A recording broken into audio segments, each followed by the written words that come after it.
29 जनवरी 2023 दिन रविवार है। Welcome back to clean news MP. चलिए देखते हैं मध्य प्रदेश की 25 फटाफट बड़ी खबरों को। इससे पहले आप न्यूज को कहां से देख रहे हैं हमें कमेंट में जरूर बताएं। साथ ही वीडियो को लाइक करना बिल्कुल ना भूलें। उत्कृष्ट व मॉडल स्कूलों में 9वीं में विद्यार्थियों को परीक्षा के आधार पर मिलेगा प्रवेश। 30 जनवरी तक करे आवेदन। प्रदेश के उत्कृष्ट व मॉडल स्कूलों में कक्षा 9वीं में प्रवेश के लिए 26 फरवरी को परीक्षा आयोजित की जाएगी। प्रवेश परीक्षा के लिए आवेदन करने की अंतिम तिथि 30 जनवरी है, यानी विद्यार्थियों के पास आवेदन करने के लिए एक दिन का समय शेष है। मध्य प्रदेश राज्य मुक्त स्कूल शिक्षा बोर्ड की ओर से यह प्रवेश परीक्षा आयोजित की जाती है। इस संबंध में राज्य ओपन शिक्षा बोर्ड ने दिशा निर्देश जारी कर दिए हैं। बता दें कि कोविड काल में मेरिट के आधार पर प्रवेश लिए जा रहे थे, अब प्रवेश परीक्षा के आधार पर प्रवेश होंगे। एमपी बिजली उपभोक्ताओं के लिए महत्वपूर्ण खबर, प्रक्रिया शुरू, इन जिलों को मिलेगा लाभ। मध्य प्रदेश की बिजली उपभोक्ताओं के लिए राहत भरी खबर है। मध्य क्षेत्र विद्युत वितरण कंपनी के कार्य क्षेत्र के अंतर्गत आज 29 जनवरी को भी बिजली बिल भुगतान केंद्र खुलेंगे और बिजली बिलों का ऑनलाइन भुगतान करने पर छूट भी मिलेगी। दरअसल मध्य क्षेत्र विद्युत वितरण कंपनी के कार्य क्षेत्र में आज 29 जनवरी को बिजली बिल भुगतान केंद्र सामान्य कार्य दिवसों की तरह कार्य करते रहेंगे। भोपाल शहर वृत्त के चारों शहर संभाग यथा पश्चिम, पूर्व, दक्षिण और उत्तर संभाग के सभी जोनल कार्यालय और दानिशनगर, मिसरोद, मंडीदीप में बिल भुगतान केंद्र उक्त छुट्टी के दिन भी सामान्य कार्य दिवस की तरह खुले रहेंगे। अधिकारी जनप्रतिनिधियों को सीएम शिवराज का निर्देश, विकास यात्रा संजीवनी और वरदान बने। मुख्यमंत्री शिवराज सिंह चौहान ने कहा है कि विकास यात्रा कोई कर्मकांड नहीं बल्कि जनता की जिंदगी बदलने का महाअभियान है। संत रविदास जयंती पर 5 फरवरी से विकास यात्रा शुरू होकर 25 फरवरी तक चलेगी। 21 दिनों तक चलने वाली विकास यात्रा में विकास पताका और विकास रथ भी रहेगा। मुख्यमंत्री ने अधिकारियों से साफ कहा है कि कोई भी हितग्राही योजनाओं के लाभ से छूटना नहीं चाहिए। विकास यात्रा संजीवनी और वरदान बन जानी चाहिए। बता दें कि मुख्यमंत्री शिवराज सिंह चौहान की विकास यात्रा पर कांग्रेस हमलावर है। अगले सत्र की संबद्धता जारी करने की प्रक्रिया शुरू। 2023-24 सत्र के लिए देवी अहिल्या विश्वविद्यालय ने संबद्धता को लेकर प्रक्रिया शुरू कर दी है। विश्वविद्यालय ने कॉलेजों से आवेदन मांगे हैं जिसमें नए कोर्स, पाठ्यक्रम, नवीनीकरण, सीट वृद्धि से जुड़े दस्तावेज देना है। कॉलेज प्रबंधन को 28 फरवरी तक दस्तावेज अपलोड करना है, क्योंकि मार्च से विश्वविद्यालय कॉलेजों का दौरा करेगा। उसके आधार पर संस्थानों को संबद्धता जारी की जाएगी। कला, वाणिज्य, प्रबंधन, विज्ञान, गृह विज्ञान शिक्षा, शारीरिक शिक्षा पाठ्यक्रम को लेकर विश्वविद्यालय संबद्धता देगा। इसके लिए कॉलेजों को दस्तावेज अपलोड करने के लिए एमपी ऑनलाइन की लिंक खोल दी है। होशंगाबाद रेलवे स्टेशन का नाम अब नर्मदापुरम होगा, राजपत्र में अधिसूचना जारी। भोपाल रेल मंडल के अंतर्गत आने वाले हबीबगंज रेलवे स्टेशन को रानी कमलापति रेलवे स्टेशन करने के बाद अब एक और रेलवे स्टेशन का नाम बदल दिया गया है। हाल ही में होशंगाबाद जिले का नाम बदलकर नर्मदापुरम करने के बाद अब यहां के होशंगाबाद रेलवे स्टेशन का नाम भी बदल दिया गया है। अब इसे नर्मदापुरम रेलवे स्टेशन के नाम से जाना जाएगा। केंद्र सरकार की अनापत्ति के बाद परिवहन विभाग ने राजपत्र में इसकी अधिसूचना जारी कर दी है। मध्य प्रदेश में उद्योग लगाने पर 3 साल तक सारी अनुमतियों से छूट। मध्य प्रदेश सरकार ने निवेशकों को कानूनी राहत देते हुए मध्य प्रदेश उद्योगों की स्थापना और परिचालन का सरलीकरण अध्यादेश 2023 जारी किया है। इसके तहत राज्य में उद्योग लगाने के लिए अब 3 साल तक किसी भी कानूनी अनुमति की आवश्यकता नहीं होगी। इस अवधि में किसी भी सरकारी अधिकारी कर्मचारी को इन उद्योगों के निरीक्षण का अधिकार नहीं होगा। 3 वर्ष इन उद्योगों को केंद्रीय कानूनों के अंतर्गत भी अनिवार्य अनुमतियों से छूट रहेगी। अध्यादेश में कहा गया है कि राज्य सरकार एक राज्य स्तरीय साधिकारी समिति गठित करेगी जो निवेश प्रस्ताव के आधार पर उद्योगों को एक प्रमाण पत्र जारी करेगी।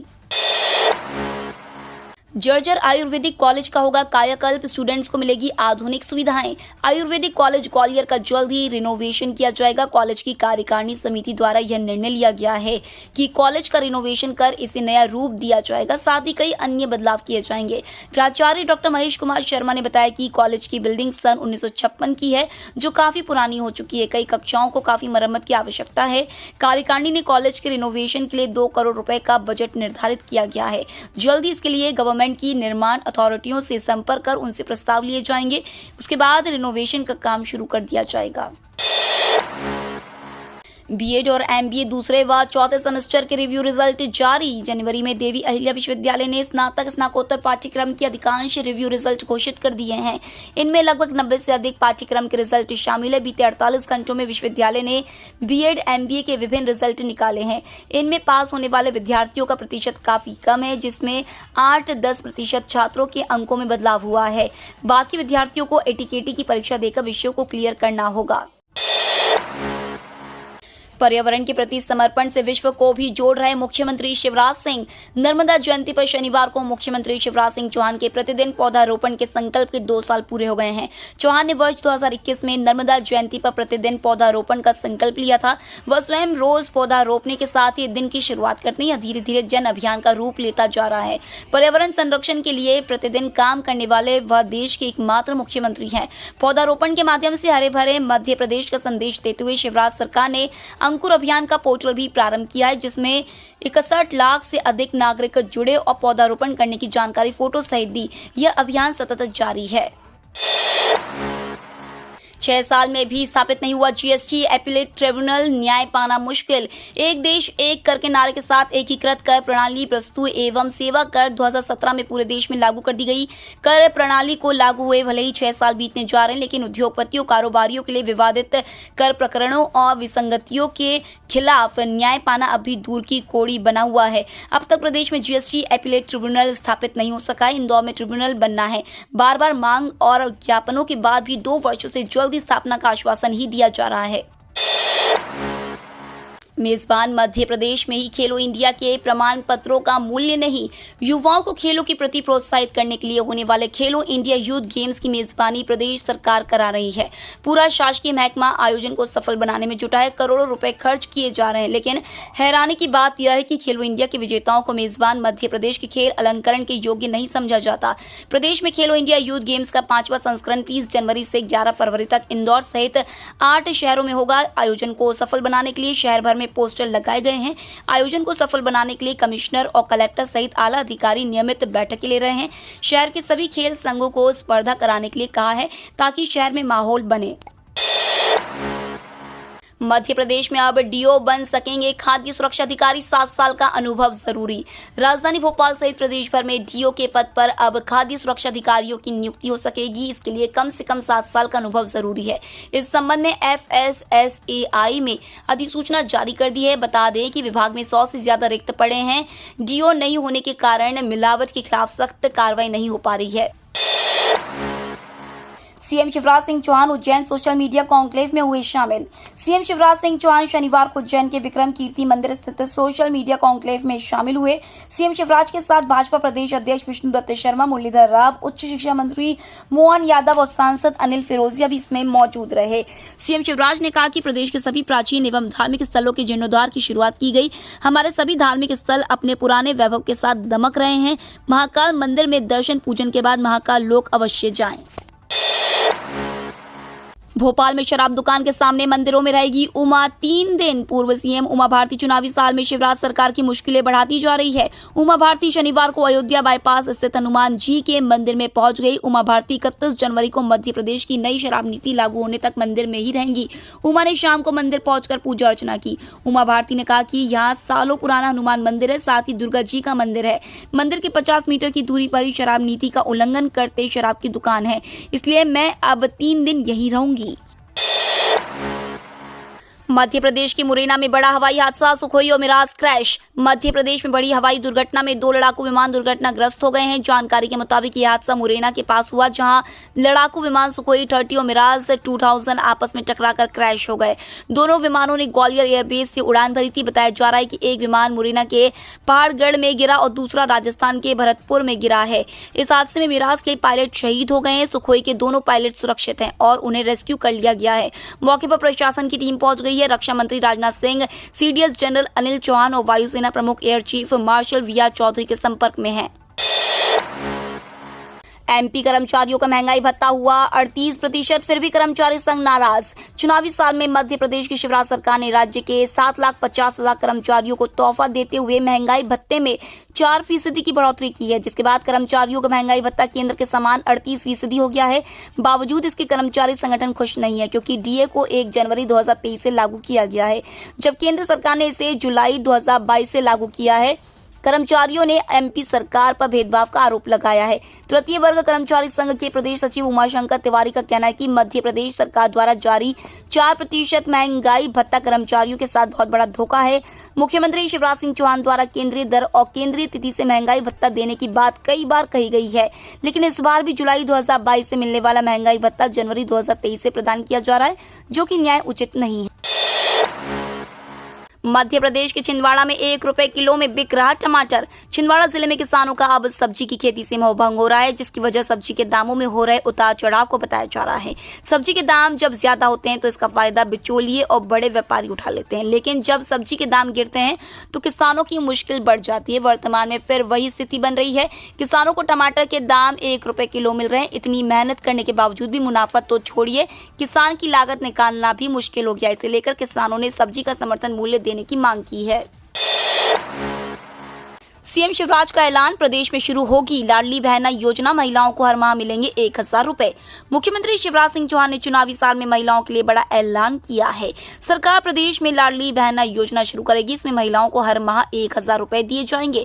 मुख्यमंत्री शिवराज सिंह चौहान ने शनिवार को कहा कि नर्मदा जयंती के अवसर पर नर्मदा जी के पवित्र तट पर अभी तक लाडली लक्ष्मी योजना थी, अब लाडली बहना योजना बनाई जाएगी। सीएम ने कहा कि हमारी जो गरीब बहनें हैं, निम्न मध्यम वर्ग की बहनें हैं और कोई भी जाति की हो, पंथ की हो, बहनें तो बहनें हैं, जो सामान्य वर्ग की हो, पिछड़े वर्ग की हो, अनुसूचित जाति जनजाति की हो, बहनों से कैसा भेदभाव है। ऐसी बहनों को अब 1,000 रुपए हर महीने दिया जाएगा। मध्य प्रदेश में नई रोबोटिक फिजियोथेरेपी की सुविधा, मरीज कर रहे दिल्ली मुंबई का रुख। प्रदेश के शासकीय अस्पतालों व अखिल भारतीय आयुर्विज्ञान संस्थान भोपाल में रोबोटिक फिजियोथेरेपी की सुविधा नहीं है। इस कारण 200 से अधिक मरीज रोबोटिक फिजियोथेरेपी कराने के लिए मुंबई, दिल्ली और अहमदाबाद पहुंच रहे हैं। इनमें राजधानी भोपाल के भी 40 से 50 मरीज शामिल है। इसे देखते हुए प्रदेश के बड़े अस्पतालों में यह मशीन लगाए जाने की मांग उठने लगी है। शासकीय फिजियोथेरेपिस्ट ने गांधी मेडिकल कॉलेज के डीन डॉक्टर अरविंद राय को इस संबंध में ज्ञापन सौंपा है। भारतीय बजट और फेड बैठक से मिलेगी कीमती धातुओं को नई दिशा। कामेक्स में सोने की कीमतें 9 महीने की ऊंचाई $1941 प्रति औंस पर चल रही है। वहीं एमसीएक्स में सोना उच्चतम स्तरों पर चल रहा है। हालांकि चांदी की कीमतों में औद्योगिक मांग में कमी के रहते दबाव देखने को मिल रहा है। साल 2023 में आर्थिक मंदी का डर अभी बना हुआ है और कीमती धातुओं में निवेशकों को आगे के नजरिए के लिए अमेरिका के प्रमुख आंकड़ों का इंतजार है।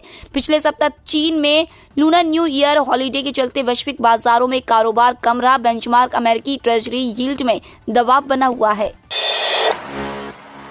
नर्मदापुरम में मां नर्मदा जयंती महोत्सव का छाया उल्लास। सीएम शिवराज ने जल मंच से की पूजा अर्चना। अंचल का सबसे बड़ा पर्व मां नर्मदा प्रकोटोत्सव नर्मदापुरम में हर्षोल्लास के साथ मनाया जा रहा है। प्रसिद्ध पर्यटन स्थल सेठानी घाट पर मुख्यमंत्री शिवराज सिंह चौहान के मुख्य आतिथ्य में यहां मुख्य आयोजन हो रहा है। इसके लिए सेठानी घाट सहित अन्य घाटों पर विशेष साज सज्जा की गई है। श्रद्धालुओं का तांता सुबह से ही मां नर्मदा घाटों पर लगा हुआ है। कुछ देर पहले सीएम शिवराज सिंह चौहान भी अपनी पत्नी साधना सिंह के साथ यहां पहुंचे। यहां सेठानी घाट पर विशेष जल मंच तैयार किया गया है। यहां सीएम शिवराज ने पत्नी साधना के संग वैदिक मंत्रोच्चार की गूंज के साथ मां नर्मदा की पूजा अर्चना और अभिषेक किए। इस अवसर पर सांसद समेत जिला प्रशासन के आला अधिकारी व अन्य गणमान्य लोग भी यहां मौजूद थे। झूठा है तेरा वादा, शिवराज कमलनाथ के बीच चले आरोप प्रत्यारोप के तीर। एक बार फिर शिवराज और कमलनाथ आमने सामने। सीएम शिवराज सिंह चौहान ने कांग्रेस के वचन पत्र को लेकर सवाल खड़े किए हैं। उन्होंने कहा है कि अब वो लगातार कमलनाथ से सवाल करेंगे और अब उनका सवाल पूछने का सिलसिला प्रारंभ होगा। वहीं इस बात पर कमलनाथ ने पलटवार करते हुए कहा कि मुख्यमंत्री का काम सवाल पूछना नहीं, योजनाओं पर अमल करना है। उन्होंने कहा कि अगर सीएम को लगता है कि कांग्रेस द्वारा की गई घोषणाएं जनहित की हैं तो उन्हें उसे लागू करना चाहिए। चुनावी साल और बीजेपी कांग्रेस दोनों ही अपने अपने मोर्चे पर डटे हुए हैं। अब खुद मुख्यमंत्री ने कहा है कि वो पूर्व मुख्यमंत्री से सवालों का सिलसिला शुरू करेंगे। इंदौर के लवकुश चौराहे पर 24 माह में तैयार होगा डबल डेकर ब्रिज, वाहन डाइवर्ट करना रहेगी चुनौती। इंदौर में यातायात को व्यवस्थित करने के लिए इंदौर विकास प्राधिकरण 2 साल में कई फ्लाईओवर ब्रिज का निर्माण करेगा। भंवरकुआ, खजुराना, फूटीकोटी, लवकुश चौराहा जैसे 11 प्रमुख चौराहों पर फ्लाईओवर ब्रिज का निर्माण किया जाएगा। लवकुश चौराहे पर 24 माह में ब्रिज का निर्माण पूरा होगा। 160 करोड़ रुपए की लागत से बनने वाले डबल डेकर ब्रिज का निर्माण करने के लिए वाहनों को डाइवर्ट करना चुनौती होगी। यहाँ ब्रिज निर्माण का काम शुरू हो गया है, अभी मिट्टी का परीक्षण किया जा रहा है। आज होगा T20 अंतर्राष्ट्रीय मैच न्यूजीलैंड से। लखनऊ के इकाना स्टेडियम में आज 29 जनवरी को न्यूजीलैंड और भारत के बीच दूसरा T20 इंटरनेशनल मैच खेला जाएगा। रविवार को क्रिकेट का मैच होने से क्रिकेट फैंस जोश में हैं। रांची में खेले गए पहले T20 मैच में हार के बाद अब भारत के पास लखनऊ में हिसाब बराबर करने का अच्छा मौका है। वहीं आज 50,000 दर्शकों की क्षमता वाला इकाना स्टेडियम दर्शकों से भरा होगा। हालांकि भारतीय फैन के लिए UPCA ने T20 अंतर्राष्ट्रीय मैच के संबंध में गाइडलाइन दी है। मध्य प्रदेश में मौसम ने ली करवट, बारिश के आसार। पूर्व वरिष्ठ मौसम वैज्ञानिक अजय शुक्ला ने बताया कि वर्तमान में एक पश्चिमी विक्षोभ अफगानिस्तान और उसके आसपास बना हुआ है। उसके प्रभाव से हवा का रुख दक्षिणी एवं दक्षिण पूर्वी बना हुआ है। हवाओं के साथ अरब सागर से मिल रही नमी के कारण बादल छाने लगे हैं। इसके चलते आज रविवार को उत्तरी मध्य प्रदेश के जिलों में वर्षा होगी। बादल छाने के कारण रात के तापमान में बढ़ोतरी होगी। हालांकि राजधानी में वर्तमान में हवा का रुख उत्तरी बना हुआ है। साथ ही हवा की रफ्तार भी लगभग 12 किलोमीटर प्रति घंटा बनी हुई है। इस वजह से राजधानी में आज रविवार को न्यूनतम तापमान में गिरावट होगी। ये तो थी आज की 25 फटाफट बड़ी खबरें। अगर आपको न्यूज पसंद आई हो तो चैनल को सब्सक्राइब करना ना भूले। धन्यवाद।